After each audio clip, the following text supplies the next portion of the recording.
Você sabia que o maior aquário de água doce do mundo está no Brasil? É isso mesmo, o Bioparque Pantanal, localizado em Campo Grande, no Mato Grosso do Sul, é um verdadeiro santuário da biodiversidade.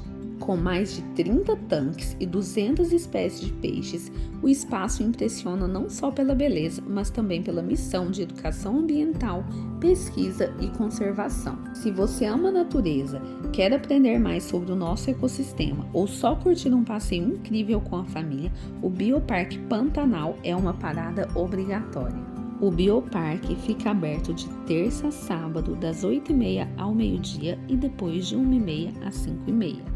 Lembrando que a entrada é gratuita, bastando fazer a reserva no site com antecedência. E aí, curtiram? Já salvem essa dica para quando forem a Campo Grande.